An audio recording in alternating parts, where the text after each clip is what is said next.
Standing here in Evesham, on the site of Evesham Abbey, it gives me great pleasure to introduce to you all Barry Baldelli, the chair of Evesham Abbey Trust. Barry's going to talk to us a little bit about the trust, how it was formed and what we're all doing. Well, about 4 years ago there were a couple of us who had this crazy idea that this site had been closed off from the general public for far too long. So we decided that we'd approach the owners and say, could we have a little bit of it so that we could show the general public what was inside?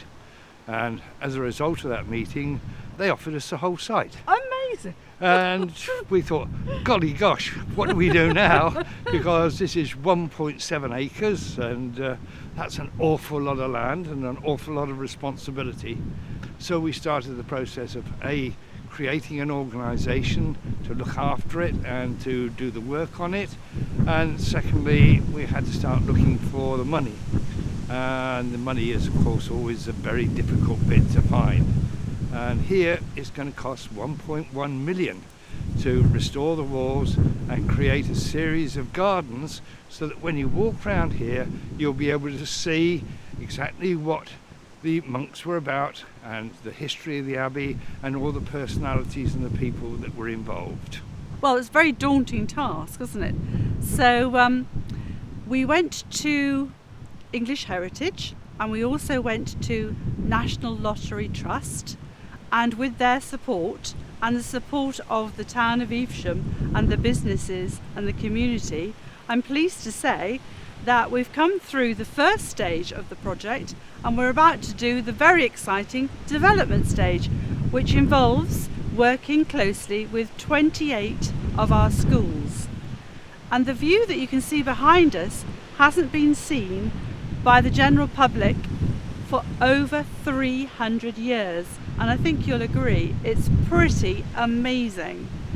When you consider that after the dissolution of Evesham Abbey, the only thing that was left is the freestanding bell tower and the two parish churches of All Saints and St Lawrence.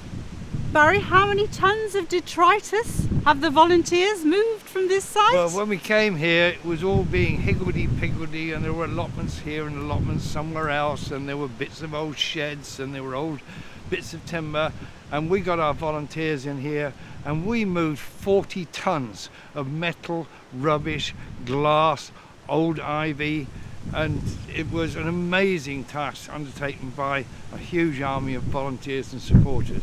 And you can see now that it looks reasonably tidy and clean, ready to begin the restoration works. And it's recently been levelled and seeded with grass so that schools can come down onto the site for an educational visit when they're allowed to. And we'd be very, very pleased to see them all, because I think this is what you're going to inherit. We're too old to be here for very much longer, but the next generation will own this site, and the generation after that will own this site. So that's what we think is most important of all, that you come and look at what you're going to inherit. Absolutely.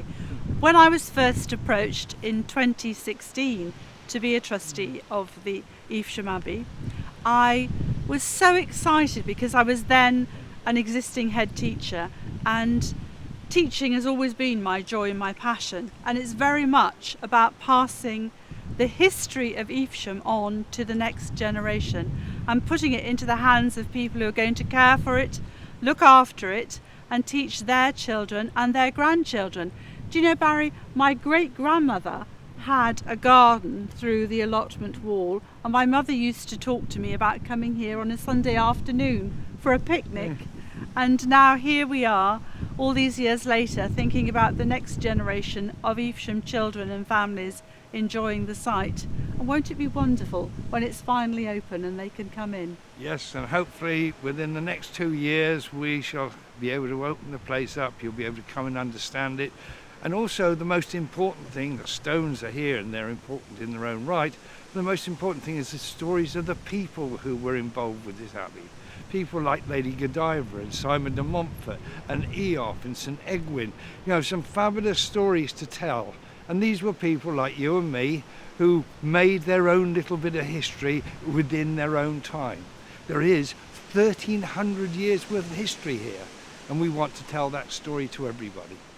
Absolutely, Yeah. and probably the most humble was Eov the swineherd, Yep. who looked after the pigs for Egwin, who was the third Bishop of Worcester. And it was while he was tending the pigs that he had a vision of the Virgin Mary, and he was so moved by it that he went and told Egwin, and Egwin came to the very place and had the same vision, and that inspired him to build the Abbey Church. And while Egwin went on to be beatified, I don't think much else happened to Eov the swineherd. He might have got an extra pole of pottage or something. But his name lives on. It does. Eov is the beginning of Evesham. It's Eov's ham becomes Evesham. And Ham is homestead, Homestead, isn't it? yeah. So it's Eov's homestead became Evesham. And so we have a lot to thank him for. We certainly do. And Barry, the site, before it was given to you and the other trustees, was owned by the Rudge family Yeah, from 1644. that's right. Edward Rudge was a merchant from London, and he came and bought the site of the dissolved abbey, and I believe that some of his ancestors carried out sort of gentlemen's Yeah, archaeological digs. Yes, Edward Rudge, which was one of the descendants, in between 1810 and 1830, did a archaeological dig on the site. He was mainly concerned with the abbey site rather than just the remainder of, because he wanted to discover where the abbey church was, where the nave was, where the high altar was, and he did quite an extensive excavation. A lot of the site still hasn't been archaeologically looked at. That makes it really So exciting. that makes it really exciting because we don't quite know what may or may not be there, though we do know a lot about what was in the nave.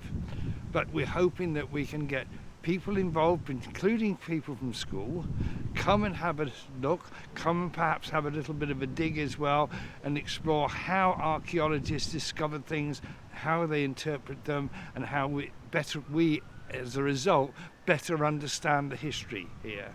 That's So- wonderful, because it's so much better than reading about it in a book, isn't it? If you can handle an artifact, and if you can look at a coin, or you can look at a tool that someone used, or if you can go to the Almonry Museum and open the Thomas Matthew Bible that was written in when the soldiers of the king turned up to dissolve Evesham Abbey.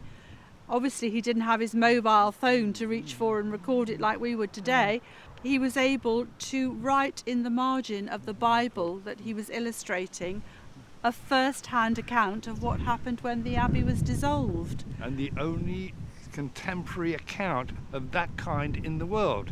So Evesham's quite unique. We can actually know what was happening when the King's Commissioners came in and threw all the monks and the abbot out. Absolutely, and that was January the 30th, wasn't it, 1540, and the monks were all in mid-service, and the King's men came in, and there was John of Ulster, who later on became one of the vicars of Hampton, and he wrote this first-hand account, which is a primary source of what actually happened when Evesham Abbey was dissolved. Well, Barry, thank you so much Thank for you, Elizabeth. starting And, us off. And to all the children and youngsters who will be looking at these things, do come and join us, do come and have a look, and do become as excited as we've been. Absolutely.